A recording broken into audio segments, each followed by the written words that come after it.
To, assalamu alaikum. Barkanmu da kasancewa da ku a cikin wannan shirin namu na Fahas Home Healthcare Clinic.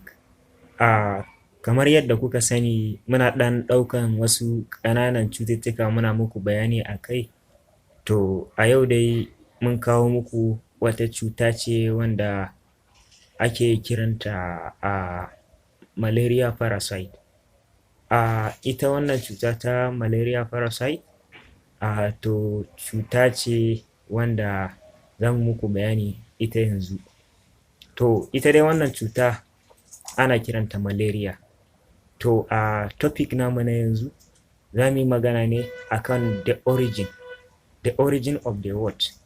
Ita wannan word ta malaria ta ina aka samo ta, ina ne origin nata, kuma ta wani ƙasa aka samo ta, kuma me da me suka haɗu suka ba da wannan word na malaria.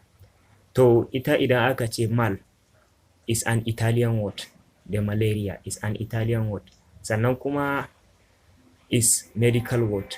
To idan aka ce mal ana nufin the bad, while the akwai area, shi kuma idan aka ce area shine ana nufin air. That is su believers da suka yin Italy sun yi believing lokacin da aka samu wannan aukuwan cutar, sun yi believing akan cewa ita wannan cuta an same ta ne daga gurɓataccen iska, that is suna cewa unwholesome atmospheric. To shi wannan cuta shine suka haɗa suka ce akwai mal akwai area, that is idan aka haɗa mal da area shine zai bada malaria. To shine suka ciro mata suna. To amma kuma both medically abin da yake kawo wannan cuta shine cizon sauro. To kamar yadda kuka sani cuta ce da cizon sauro yake kawo shi, sai dai kuma sauran sun rabu kashi-kashi. Muna da culex, muna da aedex, sannan kuma muna da anopheles. Sai dai kuma shi duka waɗannan nau'in saurarruka za mu yi magana akan guda ɗaya ne, wato anopheles. Shi wannan anopheles ɗin shine wanda yake kawo mana wannan malaria a irin wannan yanki namu na Afirka. To shi kamar wannan anopheles idan muka ɗauke shi, anopheles akwai female akwai male anopheles. To sai dai kuma female anopheles ita take kawo wannan, shi kuma male anopheles shi kawai yana feeding ne akan wannan nectar, wato flower. A nan yake feeding ya samu abinci ya ci. Shi kuma wannan female anopheles ita ce wanda tana amfani da jinin mutum domin ta ƙinƙishe ƙwayayenta. Sannan kuma ita wannan female anopheles ɗin ita tana feeding ne akan, wato yanda take cin abinci, tana feeding akan irin decay organic matter. A nan take zuwa ta je ta yi feeding. To idan ta je ta yi feeding akan decay organic matter, irin kamar gurɓatacce abin da ya haɗa datti da shara da wannan, to a nan take zuwa ta je ta yi feeding. Idan ta yi feeding akan wannan, to shi kuma akwai wani abu da ake ce mar protozoa. Daman kun san is protozoal diseases ce. To ita protozoa a nan take zuwa ta je ta yi rayuwanta. To ita kuma a nan take picking na protozoa. Idan ta yi picking na protozoa sai ta zo ta sa a cikin jinin mutum, ita ba ma da saninta ba, ba ta sana akan cewa ta sa maka cuta ne. Ita dai aims nata kawai ta ja jininka ta yi breeding na 'ya'yanta. Wannan yawa. Sannan kuma su wannan mosquito akwai wanda suna aiki ne da dare, akwai wanda suke aiki da safe, da rana kenan. To akwai wasu ana ce musu diurnal, wasu ana ce musu nocturnal. To nocturnal su ne wanda suke aiki da dare, diurnal kuma su ne wanda suke aiki da safe. To Please, how is my mom? What's wrong with her? Your mom presented with ketoacidosis from a long-standing uncontrolled type 2 diabetes. Diabetes? Is that what they call sugar disease? ita protozoan ita ma nau'i ce. To amma a cikin protozoa wanda take kawo mana wannan cutan cizon sauro, ita ce ana ce mata plasmodium. To ita wannan plasmodium ɗin ita ma ta rabu kashi-kashi. Akwai plasmodium vivax, akwai overlay, akwai malaria, akwai plasmodium falciparum. To su ma a cikinsu waɗannan wanda suke kawo wannan cutan zazzabin cizon sauro, to a cikinsu akwai wanda take kawo mai tsanani, ita ce watan Plasmodium falciparum. Watan ita Plasmodium falciparum ita ce wanda yanzu ta bi ta addabe mu gaba ɗaya a yankin nan. To ita ce za ta kawo mutum ya samu severe cases na shi wannan malaria. To a ciki kuma ita wannan Plasmodium ɗin, to dalilin da yasa ake cewa idan mutum yana da cutar malaria sai a ce yana da plasmodiasis, dalilin ita ce take kawowa. Ita kuma idan ta shiga cikin jinin mutum, bayan ita mosquito ta sa a jikin mutum, bayan ta shiga cikin jinin mutum, to za ta je ta can liver nashi, a nan za ta je akwai wasu step da take undergoing, ta je ta har liver nashi, to ta fara destroying na RBC na mutum. Za ta yi destroying na red blood cell naka, shi kuma white blood cell zai fara fighting against ita wannan specific diseases ɗin. To a lokacin bayan ta gama destroying na RBC naka, to a wannan lokacin kai kuma za ka fara jin jikinka ya fara sauka. To a wannan lokacin sai a samu manifesting na sign and symptoms. To akwai manifestation na sign and symptoms, su ne wanda za ka ga mutum ya ce ma akwai fever, akwai headache, sannan akwai chill, akwai malaise, sannan akwai gasu nan duka dai da sauransu. Duka dai wannan symptoms ne na ita wannan malaria, but uncomplicated malaria. Sai dai akwai malaria da take zuwa that is complicated malaria, wanda take zuwa in severe.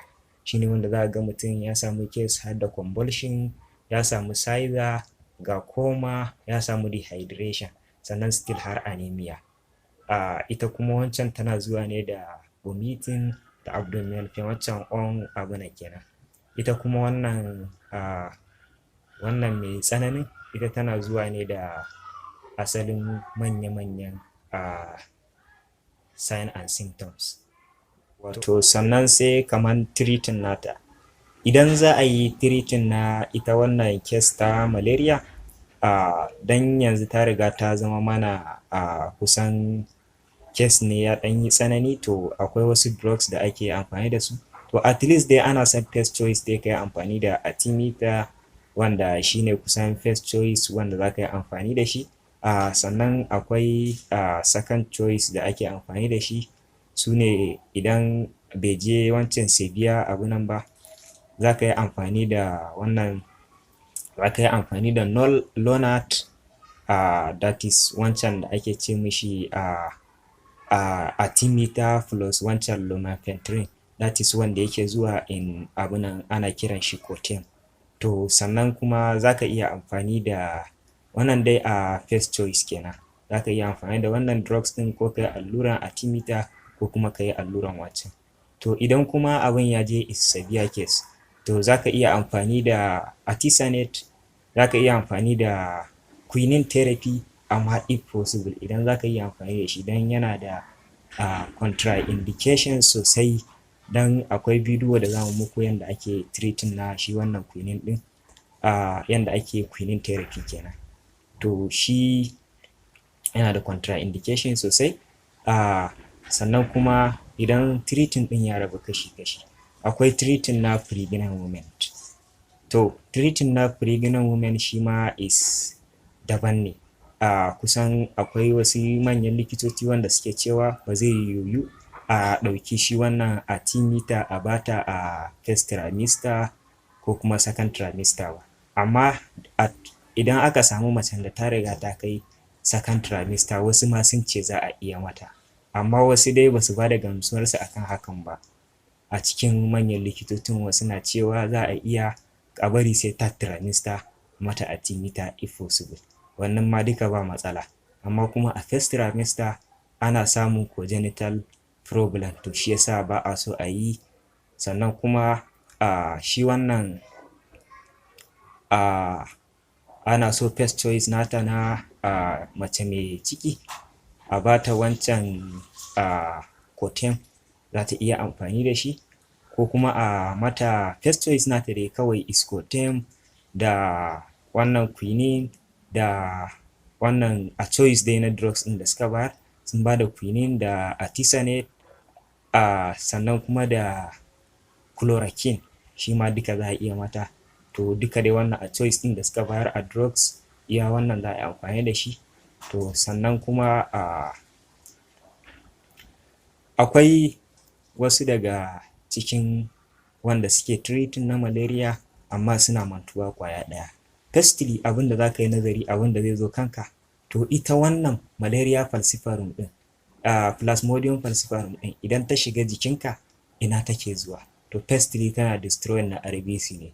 To kaga tunda akwai possibility na destroying na RBC, to abin da za ka yi dole ka saka treatment na anemia. Domin idan ka sa treatment na anemia shi ma zai ɗan taimaka wajen stabilizing na shi wannan patient ɗin. Domin shi ita wannan plasmodium ta yi destroying na RBC, sannan kuma za ka duba falo na mutum if possible idan ka duba falo na mutum duka a examination wannan duka zamu muku bidiyo akan shi. Akwai bidiyo da zamu muku akan shi wannan examination yanda za ka fara tun daga shi examination, tun daga physical examination sannan ka zo ka su auscultation, sannan ka je ka zuwa su palpation duka har ƙarshe inda ake laboratory investigation. Duka akwai bidiyo da zamu muku akan shi. Ku kasance da mu a cikin wannan shirin namu. Mun gode. Amma kada ku manta ku rinƙa danna mana subscribe domin samun ƙwarin gwiwar kawo muku irin waɗannan bidiyoyi. Mun gode. Sannan kada ku manta za ku iya akwai description, akwai link namu da yake description wanda link namu ne na website wanda idan ka yi clicking a nan za ka je kalli full details na wannan dai mun yi shi in briefly ne. In briefly muka yi shi, sannan kuma mun ɗan yi shi za ku ga kawai sama-sama haka muka ɗan yi bayanin shi yanda wasu za su ɗan fahimta idan suka je yayin karantawa. Amma akwai full note nashi yana kan website namu inda za ka je kalli da sign and symptoms da komai da komai. Sannan kuma gaba kuma shine muna muku bayani har yanzu akan prevention. Kun san ba zai yiwu ka yi treating na cuta kuma without prevention ba. Dan idan ka yi treating na cuta ba ka yi preventing na cuta ba, to kada ka manta fa cewa ita wannan cutar za ta iya ƙara dawowa. Misali ma kamar communicable diseases. Idan communicable diseases ba a samu an datse shi tun daga asalin inda yake ba, to za a samu ƙara re-outbreaking na shi wannan cutar. Amma hakan shi preventing na malaria dai at least dai wanda kowa ya riga ya ɗan sani shine dole mutum zai kwana a cikin net, sannan kuma mutum zai amfani da wancan mosquito that is mosquito coil, different type of wannan mosquito da ake amfani da su a sa musu wuta, sannan akwai mai wanda ake shafawa a jiki. Duka dai idan kana amfani da wannan, amma the best solution shine ka kwana a cikin net. Wannan shine best solution na shi wannan prevention na malaria. Sannan kuma akwai second kuma dole za a samu environmental sanitation. Shi environmental sanitation dole za ka je ka samu shara na bayan gidanka da wani ciyawa da wani datti, dole shi ma za a je a kawar da shi. Sannan kuma za a samu stagnant water, ruwan da ake barin shi a kwance, shi ma duka za a je a kawar da shi domin shi ma yana ɗaya daga cikin abin da yake kawo wannan breeding na wannan mosquito. Saboda su dama suna breeding ne a wajen ruwa, inda in sun samu stagnant water sannan kuma sun samu zafin rana da suke buƙata, to a lokacin za su yi breeding na shi wannan. To dole kaga za a kawar da wannan ruwan.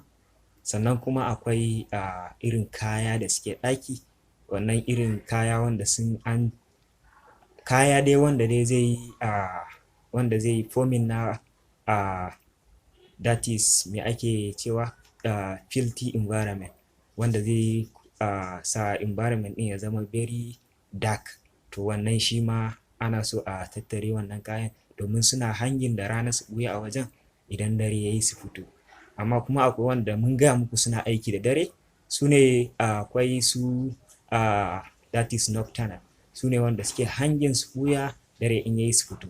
sannan akwai donal wanda su da rana suke aiki, za su same ka za su harbe ka da rana, amma su ɗin are less common domin ba su da yawa a ciki, don kusan su ne ake cewa kamar su Aedes aegypti ne. Su kuma wancan su ne su wanda suke aiki da dare, su ne watan wannan common malaria that is anopheles, su ne wanda suke aiki da dare. Amma yawa sai kamar wannan kuma akwai laboratory investigation. Shi laboratory investigation na wannan cutar akwai wanda suke using na wannan na RDT, a je lab a je a gwada da RDT wanda ake ce mai rapid diagnostic test. To shi wannan RDT ana zuwa a je a gwada wannan cutar, a je a gwada a kalli either mutum yana da shi ko kuma mutum bayi da shi. To shi wannan RDT kawai zai nuna kana da shi ne ko kuma baka da shi, amma dai the best solution da ake so shine a je a yi microscopy. Idan aka je aka yi microscopy to a nan ne za a ware either mutum yana da shi da yawa ne ko kuma kaɗan ne. Shi ne ma har za su ma indicating sa maka wani 1+, wani 2+, wani 3+. To kaga based on wannan za ka iya samun magani wanda za ka ɗora mutum a kai. Either ka ɗora shi kan babbar magani ko kuma ka ɗora shi kan ƙaramin magani. To dai wannan depend on kai wanda kake treat.